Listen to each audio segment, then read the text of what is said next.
CBS News is learning more about increasingly disturbing conditions inside an emergency site on the U.S.-Mexico border, housing migrant children. It's been about 3 months now since the Fort Bliss Army base near El Paso, Texas, started taking in minors. Alarming instances of self-harm has caused some children to go under 24-hour supervision for their own safety. Camilo Montoya-Galvez has been reporting on this tent complex, and he joins us now to dig into some of what he has been reporting on. This is really, really disturbing.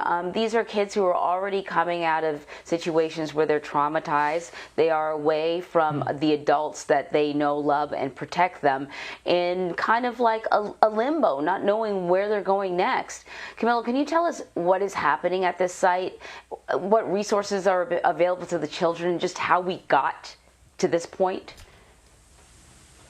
Yes, good morning, Anne-Marie. I think context is critical here. As you remember, back in March, U.S. border officials saw a record number of unaccompanied migrant children entering U.S. custody.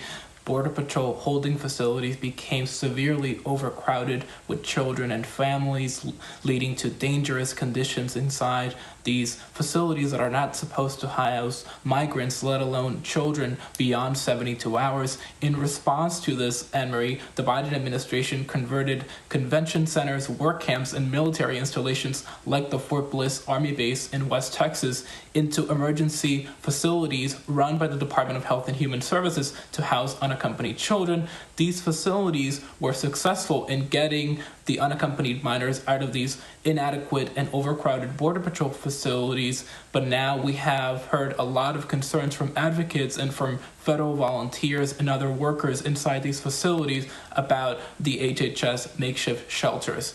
In Fort Bliss, for example, we now know, Anne-Marie, that there have been incidents of self-harm, escape attempts, and panic attacks among the children housed there. We know that this is the largest emergency facility that the U.S. government has ever set up for unaccompanied children in U.S. custody. We know that federal officials at Fort Bliss became so concerned about children there harming themselves, Anne-Marie, that they banned the use of pens, pencils, scissors, nail clippers, and even regular toothbrushes inside the tents that house hundreds of unaccompanied children at this facility.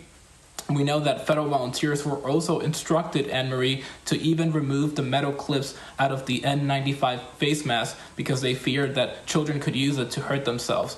And from what we gathered in our reporting, Anne-Marie, the source of the frustration, anxiety, and distress among the children of Fort Bliss really stems from the fact that many of them are staying at this military installation for prolonged periods of time, upwards of 60 days, when they're supposed to be released to family members and other sponsors in the U.S. And so advocates, lawyers, and the workers there who spoke to us on the condition of anonymity told us that case management there is an issue. Case management is the service that allows these children to be released to sponsors. And so because there is limited case management at this facility, many of the children are spending prolonged periods of time there, and that is having an adverse mental health impact.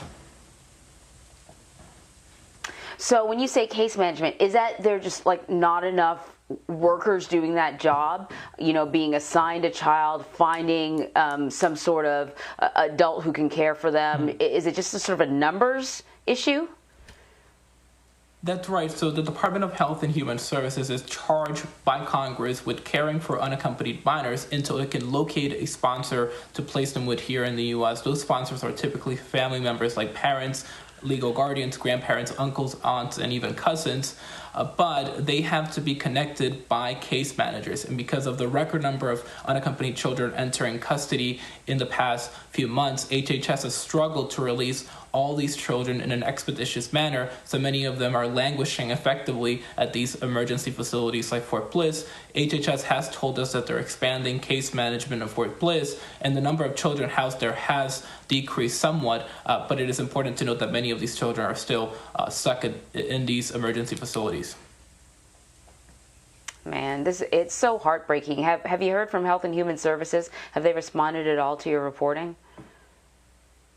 Yes, they did. In response to our report, the Department of Health and Human Services noted, as I mentioned earlier, that the population of children at the Fort Bliss Army Base has dropped from nearly 5,000 in April to 1,600 as of yesterday. So that is a dramatic drop. It's still the facility holding the largest number of unaccompanied children in U.S. government custody across the entire country, but the number of children has decreased. That is either because those children were released to sponsors or because they were transferred to the more traditional shelters that are actually licensed by states to care for minors. The department also said that it is expanding legal and mental health services for the children there. Remember that mental health services is something that advocates want to see expanded because many of the kids there feel anxious, distressed because of the time they're spending there, and some are even resorting to harming themselves, as we reported in this story.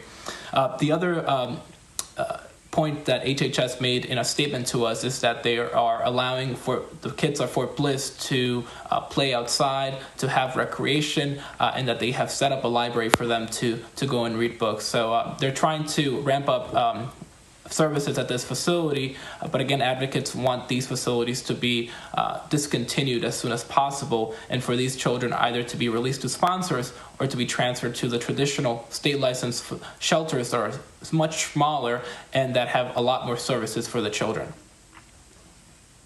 Yeah, I mean, it's good that now more of them are in the custody of Health and Human Services, but a little bit it feels like kind of playing a shell game. It's not the best metaphor for these children, just kind of sort of moving them from one facility to that's inadequate to another inadequate facility when really they need homes, you know?